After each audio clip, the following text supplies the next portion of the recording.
ചുള്ളി saint George ദേവാലയത്തിൽ നിന്നും ജാതിയുടെയും മതത്തിൻ്റെ പേരിൽ തല്ലിടുന്ന ഈ നാട്ടിൽ അങ്കമാലിക്കടുത്ത് ചുള്ളി ദേശത്ത് സർവമതസ്ഥരായ ദേശവാസികളുടെയും സ്നേഹത്തിൻ്റെയും സാഹോദര്യത്തിൻ്റെയും പ്രതീകമായി ചുള്ളി മഹാസൗഹാർദ്ദ ദേശവിളക്കിലേക്ക് എല്ലാവർക്കും സ്വാഗതം.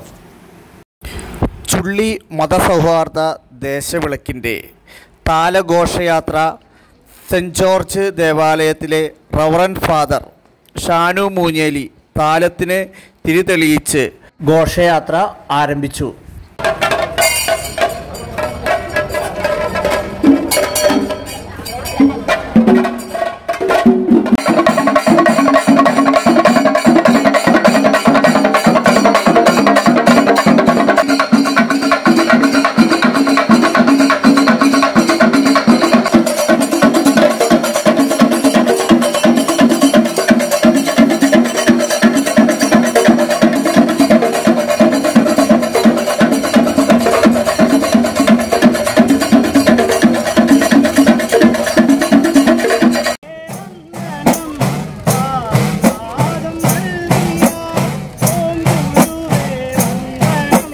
വന്ദനം ഗുരു വന്ദനം ഓം ഗുരുവേ വന്ദനം എൻ ഗുരുവേ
നാട്ടുകാരെ, ഏറ്റവും പ്രിയമുള്ളവരെ, ഈ ഗ്രൗണ്ടിൽ ഇന്ന് ഒരുപാട് പേര് സന്തോഷത്തിൻ്റെയും കൂട്ടായ്മയുടെയും സ്നേഹത്തിൻ്റെയും ഒരു ഉത്സവത്തിന്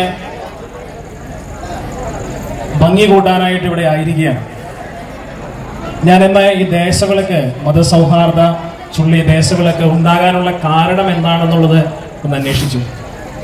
ഞാൻ വന്ന നോട്ടീസും സപ്ലിമെന്റിലും ഒന്ന് പരതി നോക്കി. അതിലെനിക്ക് ശ്രദ്ധിച്ച 2-3 വാക്യങ്ങളുണ്ട്. ഒന്നാമത്തെ വാക്യം സ്നേഹമാണ്. രണ്ടാമത്തെ വാക്യം സാഹോദര്യം ഉണ്ടാകാൻ.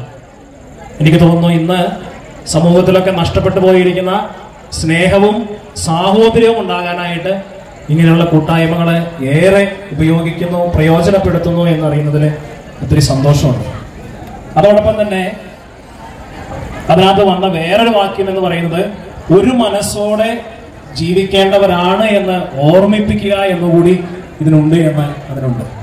പ്രിയമുള്ളവരെ, നമ്മുടെ ഈ ചുള്ളി ഗ്രാമം, ഇതുമായി അടുത്ത് നിൽക്കുന്ന വ്യക്തികളൊക്കെ ഒരുമയോടുകൂടി ഏത് വിശ്വാസത്തില് വിശ്വസിച്ച് മുന്നോട്ട് പോകുമ്പോഴും നമ്മളെല്ലാവരും മനുഷ്യരാണ് എന്നുള്ള ചിന്തയോടുകൂടി, സ്നേഹത്തോടും സാഹോദര്യത്തോടും ഒരുമയോടും കൂടി ജീവിക്കേണ്ടവരാണെന്നുള്ള ഓർമ്മപ്പെടുത്തലാണ് ഈ ദേശവിളക്കിന്റെ ഉത്സവം എന്ന് ഞാൻ മനസ്സിലാക്കുകയാണ്. ഇതിന് നേതൃത്വം നൽകുന്ന 5ാമത് ചുള്ളി മതസൗഹാർദ്ദ ദേശവിളക്കിന് നേതൃത്വം നൽകുന്ന ഭാരവാഹികളെയും ഇതുമായിട്ട് സഹകരിച്ചുകൊണ്ടിരിക്കുന്ന എല്ലാവർക്കും ആശംസകളും പ്രാർത്ഥനകളും. ഈ പരിപാടി ഏറ്റവും നന്നാകട്ടെ എന്ന് ആശംസിക്കുകയാണ്. ഈ ദേശവിളക്ക് എന്താണ് എന്നാണ് ഞാൻ നോക്കിക്കഴിഞ്ഞപ്പോൾ, ഈ ദേശത്തിന്റെ വിളക്ക് ആരാണ്? ഈ ദേശത്തിന്റെ വിളക്ക് എന്ന് പറയുന്നത് നമ്മളാണ്. ഈ മനുഷ്യരായിട്ട് ഇവിടെ ഇരിക്കുന്ന വ്യക്തികളാണ് ഈ ദേശത്തിന്റെ വിളക്ക് എന്ന് എനിക്ക് തോന്നുകയാണ്. കാരണം ഇന്ന് മനുഷ്യർ തമ്മിലെ അകൽച്ചകൾ ഉണ്ടാകുന്നു, പലതരത്തിലുള്ള പ്രശ്നങ്ങൾ കൂടുതലായിട്ട് ഉണ്ടാകുമ്പോൾ ഒരു ദേശത്തിന്റെ വിളക്കായിട്ട് മാറേണ്ടത് നമ്മളെല്ലാവരും. അവിടെ സങ്കടം അനുഭവിക്കുന്ന വ്യക്തികൾ ഉണ്ടാകുമ്പോൾ വിളക്ക് എന്ന് പറയുന്നത് പ്രകാശമാണ്. ആ പ്രകാശം അന്ധകാരത്തെ ഇല്ലാതാക്കുന്നതാണ്. അപ്പോൾ എവിടെയൊക്കെ അന്ധകാരമുണ്ടോ അവിടെയൊക്കെ പ്രകാശമായിട്ട് ചുള്ളി ഈ നാടിന്റെ വ്യക്തികളെ കടന്നു ചെല്ലണമെന്ന് ഞാൻ ഓർമ്മിപ്പിക്കുകയാണ്. അങ്ങനെ നമ്മൾ കടന്നു ചെന്ന ഒത്തിരിയേറെ കാര്യങ്ങളുണ്ട്. കോവിഡിന്റെ സമയത്ത്, പ്രളയത്തിന്റെ സമയത്തൊക്കെ കൂട്ടായ്മയുടെ മനോഹരമായിട്ടുള്ള ജീവിതം മുന്നോട്ട് പോയവരാണ് നമ്മളെല്ലാവരും. അതോടൊപ്പം തന്നെ നമ്മുടെ നാട്ടിലെ ആർക്കെങ്കിലും ഒക്കെ രോഗമുണ്ടായാൽ, എന്തെങ്കിലും ബുദ്ധിമുട്ടുകളുണ്ടായാൽ നമ്മളെല്ലാവരും ഒരുമിച്ച് ചേർന്ന് സഹായങ്ങൾ നീട്ടുന്നവരാണ്. ഏറ്റവും അടുത്ത ഉദാഹരണം നമുക്കറിയാം. ഇത് ചുള്ളി ഗ്രാമത്തിനൊരു അനുഗ്രഹമാകട്ടെ, ഇങ്ങനെയുള്ള കൂട്ടായ്മകൾ കൂടുതൽ ഉണ്ടാകട്ടെ എന്ന് ആശംസിക്കുകയാണ്. ഞങ്ങൾ ഓണാഘോഷം സംഘടിപ്പിക്കാനായിട്ട് പ്ലാൻ ചെയ്തു. അപ്പോൾ ഞാൻ പറഞ്ഞു, നമ്മുടെ ഓണത്തിലെ മത്സരങ്ങളും പരിപാടികൾക്കും ഒക്കെ ഇടവയിലെ അംഗങ്ങളായിട്ടുള്ളവർക്കല്ലേ എന്ന് ഞാൻ ചോദിച്ചു. അപ്പൊ ഇടവക്കാർ ഒരു കച്ചല്ല, ഇത് ചുള്ളി നമ്മുടെ നാടിലെ ആർക്ക് വേണമെങ്കിലും നമ്മുടെ എല്ലാ പരിപാടിയിലും പങ്കെടുക്കാം. അതാണ് എനിക്ക് ഏറ്റവും തോന്നിയൊരു കാര്യം. കാരണം പള്ളിയുടെ പരിപാടിയിലെ മത്സരങ്ങളിലെ ഓരോ യൂണിറ്റുകൾ ഞങ്ങളുണ്ട്. ആ യൂണിറ്റുകളിൽ പോലും ആ അതിർത്തിയിലെ ഈ ചുള്ളിയിലുള്ളവരുണ്ടെങ്കിൽ അവരും കൂടി പങ്കെടുക്കുന്ന മത്സരങ്ങളായിരിക്കണമെന്ന് അവർ പറഞ്ഞു. രണ്ടാമതായിട്ട് തോന്നിയൊരു കാര്യം, കുടുംബ യൂണിറ്റ് വാർഷികം നടക്കുന്നുണ്ട് ഞങ്ങളുടെ ഇടവയിൽ. 2 വർഷം കൂടുമ്പോഴാണ് എല്ലാ യൂണിറ്റുകളും നടക്കുന്നത്. അവിടെ കണ്ട കാഴ്ച, ആ യൂണിറ്റിന്റെ അതിർത്തിയിലുള്ള എല്ലാവരും, ഞങ്ങളുടെ എന്താ പറയുന്നത്, ക്രൈസ്തവർ മാത്രമല്ല, എല്ലാവരും ഒരുമിച്ചാണ് എല്ലാ പരിപാടിയിലും ചെയ്തത്. ഡാൻസ് കളിക്കാൻ, പാട്ടുപാടാൻ, പ്രസംഗം പറയാനും ഒക്കെ കണ്ടത്. എനിക്ക് തോന്നുന്നു അത് വിളിച്ചോതുന്നത് ഒരു മനോഹരമായ സന്ദേശമാണ്. നമ്മളെല്ലാവരും മനുഷ്യരെ സ്നേഹത്തോടെ ഒരുമയോടെ ജീവിക്കേണ്ടവരാണ്. ആ കൂട്ടായ്മ ഇതുവഴിയായിട്ട് ഉണ്ടാകുന്നുണ്ടെങ്കിൽ ഇതിന് കൂടുതൽ അർത്ഥം കൈവരുന്നു എന്ന് ഞാൻ വിശ്വസിക്കുകയാണ്. ഞാൻ അവസാനിപ്പിക്കാനായിട്ടൊരു കൊച്ചു ചിന്ത നിങ്ങളായിട്ട് പങ്കുവയ്ക്കുന്നത്, കഴിഞ്ഞ 2023 നവംബർ 17 ഇതേ ദിവസമാണ്. കഴിഞ്ഞ വർഷം നവംബർ 17 മനോരമ പത്രത്തിൽ വന്നൊരു വാർത്തയുണ്ട്. ആ വാർത്ത ഇങ്ങനെയാണ്: ഒറ്റപ്പെട്ടുള്ള ജീവിതമാണ് ഏറ്റവും വലിയ ആരോഗ്യ പ്രശ്നം. ഞാനിതെന്ന് പറയാനായിട്ട് ഇങ്ങനെ ആലോചിച്ച് കഴിഞ്ഞപ്പോൾ കറക്റ്റ് ദിവസമാണ്. ഇന്ന് തന്നെ അത് പറയണമെന്ന് കറക്റ്റ് തോന്നുന്നു. കാരണം കഴിഞ്ഞ വർഷം മനോരമ, നിങ്ങൾ പത്രത്തിൽ നോക്കിക്കോ, വന്ന തലക്കെട്ടാണ് ഒറ്റപ്പെട്ടുള്ള ജീവിതമാണ് ഏറ്റവും വലിയ ആരോഗ്യ പ്രശ്നം. എന്നിട്ട് ലോകാരോഗ്യ സംഘടന ഒരു കമ്മീഷനെ നിയോഗിച്ചിരിക്കുകയാണ്. ഈ ഒറ്റപ്പെടല് മാറ്റിയെടുക്കാനായിട്ട്, ഇതിനെ നേരിടാനായിട്ട് ഒരു കമ്മിറ്റിനെ തന്നെ ലോകാരോഗ്യ സംഘടന നിയോഗിച്ചിരിക്കുകയാണ്. അവർ കണ്ടെത്തിയ ഒരു സർവേ എന്ന് പറയുന്നത്, ഇന്ന് പ്രായമായവരിലെ 5 ആളുകൾ ഉണ്ടെങ്കിൽ അതിനകത്ത് ഒരാൾക്ക് ഈ ഒറ്റപ്പെടലിന്റെ ഏകാന്തതയുടെ പ്രശ്നങ്ങൾ അനുഭവിക്കുന്നുണ്ട്. സർവേയുടെ ഞെട്ടിക്കുന്ന അടുത്ത കാര്യം, കൗമാരക്കാരുടെ ഇടയിൽ 5 പേരിൽ 3 പേര് ഈ ഒറ്റപ്പെടലുണ്ടെന്ന് പറയുന്നത്. നമ്മൾ നോക്കുമ്പോഴൊക്കെ അടിപൊളിയായിട്ട് നടക്കുന്നുണ്ട്. പക്ഷേ ഏകാന്തത അല്ലെങ്കിൽ ഒറ്റപ്പെടൽ ഇന്ന് വലിയ സമൂഹത്തിന്റെ വലിയ പ്രശ്നമായിട്ട് മാറിക്കൊണ്ടിരിക്കുകയാണ്. അപ്പൊ എനിക്ക് തോന്നുന്നു ഈ ഏകാന്തത, ഒറ്റപ്പെടലൊക്കെ മാറാൻ ഈ കൂട്ടായ്മയുടെ അനുഭവം, നിങ്ങൾ ഒരുമിച്ച് വന്ന് ദീപങ്ങൾ കയ്യിലേന്തി എല്ലാ മതസ്ഥരും ഒരുമിച്ച് ചേർന്ന് സന്തോഷത്തോടു കൂടി ഉത്സവത്തിന്റെ ഒരു പ്രീതിയോടുകൂടി ഇവിടെ ആടുന്നു, പാടുന്നു, നൃത്തം ചെയ്യുന്നു, ഭക്ഷണം കഴിക്കുന്നു, പരസ്പരം സൗഹൃദങ്ങൾ പങ്കിടുന്നു. അതാണ് കൂട്ടായ്മ മനോഹരമാക്കുക. ഇങ്ങനെ നല്ല കൂട്ടായ്മ ഇനിയും നാടിന് അനുഗ്രഹമാകട്ടെ. ഇതിന് നേതൃത്വം നൽകുന്ന എല്ലാ ഭാരവാഹികളെയും ഒരിക്കൽ കൂടി ആശംസകളും പ്രാർത്ഥനകളും നേരുന്നു. ചുള്ളി സെന്റ് ജോർജ് ഇടവകയുടെ പേരിലുള്ള ആശംസയും പ്രാർത്ഥനയും നേർന്നുകൊണ്ട് എന്നെ ഇവിടെ വിളിച്ചതിന് എല്ലാവർക്കും നന്ദി പറഞ്ഞുകൊണ്ട് നിർത്തുന്നു. നന്ദി, നമസ്കാരം. അനൈക്യങ്ങളൊന്നുമില്ലെങ്കിലും നമ്മുടെ ഭാരതത്തിൽ പല പ്രദേശത്ത് ഭാഷ കൊണ്ടും അല്ലെങ്കിൽ മതം കൊണ്ടൊക്കെയുള്ള തർക്കങ്ങളും ബഹളങ്ങളും കലഹങ്ങളൊക്കെ നടന്നുകൊണ്ടിരിക്കുകയാണ്. ഇത് നമ്മുടെ ഈ പ്രദേശത്തിന് അല്ലെങ്കിൽ വരുന്ന തലമുറയ്ക്ക് ഒരു മാതൃകാപരമായ ഒരു പ്രവർത്തനമാണ്, ഈ ഒരു ആഘോഷമാണ്. നമ്മുടെ നാട്ടിലെ ഉത്സവങ്ങളും പള്ളിപ്പെരുന്നാളുകളും എല്ലാം വ്യത്യസ്തമായ ആഘോഷങ്ങൾ നടക്കുന്നുണ്ട്. വ്യക്തിപരമായി തന്നെ എനിക്ക് വലിയ സന്തോഷമാണ് ഈ ദേശവിളക്ക് പങ്കെടുക്കുന്നത്. കാരണം നമ്മുടെ നാട്ടിൽ എല്ലാവരെയും ഒരുമിപ്പിച്ചുകൊണ്ട് ഒരു പൊതുസമൂഹത്തിന് ഒരു മാതൃക കാണിച്ചുകൊണ്ടാണ് ഈ ദേശവിളക്ക് ഇവിടെ സംഘടിപ്പിക്കപ്പെടുന്നത്. നമുക്കറിയാം, ഒരുപറ്റം ജനങ്ങൾ എല്ലാ മതസ്ഥരും കൂടിക്കൊണ്ട് മാസങ്ങളോളം ഒരുക്കങ്ങൾ നടത്തിക്കൊണ്ടാണ് ഇത് വിജയത്തിലേക്ക് എത്തിച്ചിരിക്കുന്നത്. പ്രിയപ്പെട്ടവരെ, ഇത്തരം മതസൗഹാർദ്ദങ്ങൾ നമ്മുടെ നാടിന് ഗുണം ചെയ്യുമെന്ന് പറഞ്ഞുകൊണ്ടും ഇതിവിടെ നിലനിർത്തി തുടർ വർഷങ്ങളിലും വലിയ ആഘോഷങ്ങളാക്കി മാറ്റണമെന്നും പൊതുസമൂഹത്തിന് വലിയൊരു സന്ദേശമായി മാറണമെന്നും പറഞ്ഞുകൊണ്ട് മതസൗഹാർദ്ദ ദേശവിളക്കിന് എല്ലാവിധ ആശംസകളും നേർന്നുകൊണ്ട് ഞാൻ നിർത്തുന്നു. ഈ ഒരു പ്രദേശത്ത് മതസൗഹാർദ്ദത്തിൻ്റെയും അതുപോലെ തന്നെ പരസ്പരമുള്ള ഒരു കണ്ടുമുട്ടലിൻ്റെ ഇടമാണ് ഈ ഒരു വേദി എന്ന് ഞാൻ ഓർക്കുകയാണ്. കഴിഞ്ഞ വർഷവും ഞാനിവിടെ വന്നതും ഈ ഒരു പരിപാടിയിൽ പങ്കെടുക്കാൻ സാധിച്ചതൊക്കെ ഓർക്കുന്നു. അന്ന് വന്നത് ഒരു 12 മണി നേരത്താണ്, വേറൊരു പ്രോഗ്രാമിൽ പോയി തിരിച്ചു വരുമ്പോഴാണ്. ഇന്ന് ഞാൻ പറഞ്ഞിരുന്നു ഞാൻ എത്താനായിട്ട് സാധ്യതയില്ല, എങ്കിലും എൻ്റെ പനിയാണ് ഇവിടെ എത്തിച്ചത്. പനി എന്നതുകൊണ്ട് നേരത്തെ എത്തിയതുകൊണ്ടാണ് ഇവിടെ വരാനായിട്ട് സാധിച്ചത്. ഞാനിങ്ങനെ കിടക്കാനൊക്കെ ആയിട്ട് മടിച്ചിരിക്കുകയായിരുന്നു. എങ്കിലും നിങ്ങളുടെ ക്ഷണം നിരസിക്കാൻ സാധിക്കാത്തതുകൊണ്ടും വരണമെന്ന് ആഗ്രഹം ഉണ്ടായിരുന്നതുകൊണ്ടാണ് ഇവിടെ എത്തിച്ചേർന്നത്. പിന്നെ ഈ പ്രദേശത്തിൻ്റെ നന്മയാണ് സൗഹൃദവും സ്നേഹവും എന്ന് പറയുന്നത്. അത് മതങ്ങൾക്കപ്പുറത്ത് സ്നേഹവും സൗഹൃദവും ഒക്കെ പങ്കുവയ്ക്കാനും പരസ്പരം മനസ്സിലാക്കാനും ഒരുമിച്ചിരുന്ന് ഭക്ഷണം കഴിക്കാനും അതുപോലെ തന്നെ തമാശകൾ പറയാനൊക്കെ ആയിട്ടുള്ള ആ പഴയ കാലത്തുണ്ടായിരുന്ന സ്വാതന്ത്ര്യവും അതിൻ്റെ നന്മയൊക്കെ നഷ്ടപ്പെടാതെ കാത്തു സൂക്ഷിക്കാനായിട്ട് ഈ ദേശവിളക്കിന് സാധിക്കുന്നു എന്നതിൽ വളരെയേറെ അഭിമാനമുണ്ട്. ഇത് സൂക്ഷിക്കാനായിട്ട് നിങ്ങളുടെ പരിശ്രമത്തെ പ്രത്യേകമായിട്ട് അഭിനന്ദിക്കുകയാണ്. നമ്മൾ എല്ലാവരും മനുഷ്യരാണ്. മനുഷ്യര് തമ്മിൽ കണ്ടുമുട്ടുന്നിടത്ത് മനുഷ്യത്വം ഉണ്ടാവണം, അവിടെ സ്നേഹമുണ്ടാവണം, അവിടെ പരസ്പരം പങ്കുവെക്കലുണ്ടാവണം, പരസ്പരം മനസ്സിലാക്കലുണ്ടാവണം. നമ്മൾ പണ്ട് സാഹചര്യങ്ങളൊക്കെ വളരെ മോശമായിരുന്നതുകൊണ്ട് തന്നെ മനുഷ്യൻ അങ്ങോട്ടും ഇങ്ങോട്ടും ഒക്കെ ആശ്രയിച്ചാണ് ജീവിച്ചിരുന്നത്. അതുകൊണ്ട് തന്നെ ബന്ധങ്ങൾക്കൊക്കെ കൂടുതൽ ആഴമുണ്ട്. ദൂരങ്ങളിൽ താമസിക്കുന്നുവെന്ന് ഇന്ന് നമുക്ക് തോന്നുന്നവർ പോലും നമുക്ക് സുഹൃത്തുക്കളാണ്. ഇന്ന് നമുക്ക് നഷ്ടമായിരിക്കുന്നത് നമ്മളുടെ ജീവിതത്തിൽ സ്വന്തം കാലിലൊക്കെ നിൽക്കാനായിട്ട് സാധിക്കുന്നു എന്ന് തോന്നുന്നത് കൊണ്ട് തന്നെ മനുഷ്യൻ അവരിലേക്ക് തന്നെ ചുരുങ്ങിപ്പോകുന്ന ഒരു ചിന്താഗതിയും ഒരു രീതിയുമാണ് ഇന്ന് വളർന്നു വന്നുകൊണ്ടിരിക്കുന്നത്.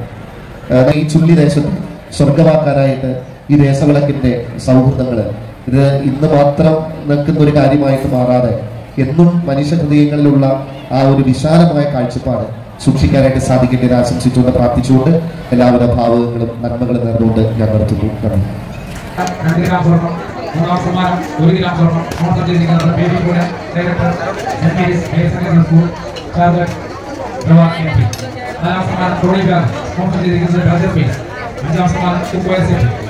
സ്പോൺസർ ചെയ്തിരിക്കുന്നത്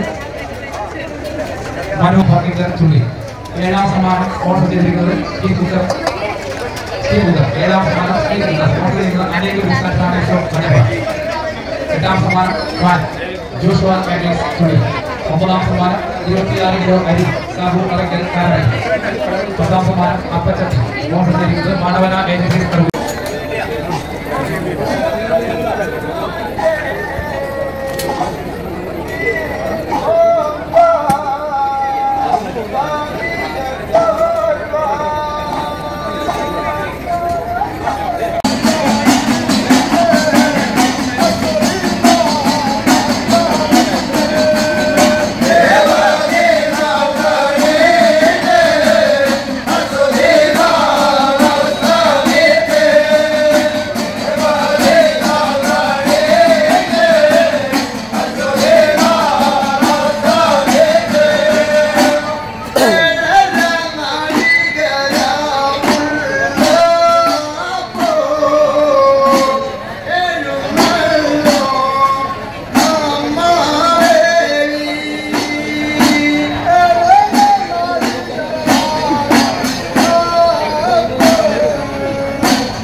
ഈ ദേശവിളക്കിൽ അച്ഛൻ്റെ ഒപ്പം ഒരു കന്നി അയ്യപ്പനും ഒരു മാളികപ്പുറത്തമ്മയും കെട്ട് നിറയ്ക്കുന്നു.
ദേശത്തിന്റെ നഷ്ടത്തിനായി പ്രത്യേകമുള്ള സമ്മാന കൂപ്പണുകൾ കമ്മിറ്റി ഓഫീസിൽ ലഭ്യമാണ്.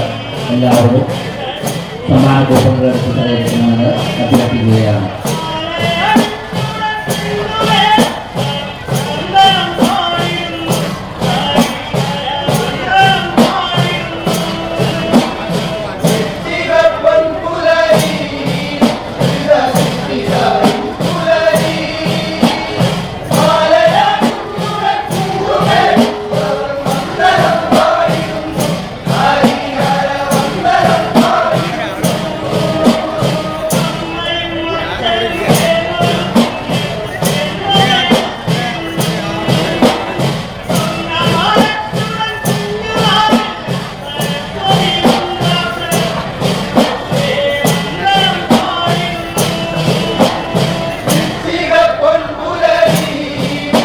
അന്നദാനം കഴിക്കുവാനായിരുന്നുകൊണ്ട് എല്ലാവരും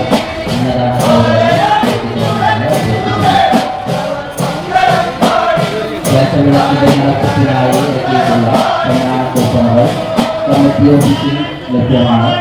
എല്ലാവരും സമ്മാന കൂപ്പണുകൾ എടുത്ത് ഈ ദേശവിളക്ക് ഉപയോഗിക്കണമെന്ന് അഭ്യർത്ഥിക്കുകയാണ്.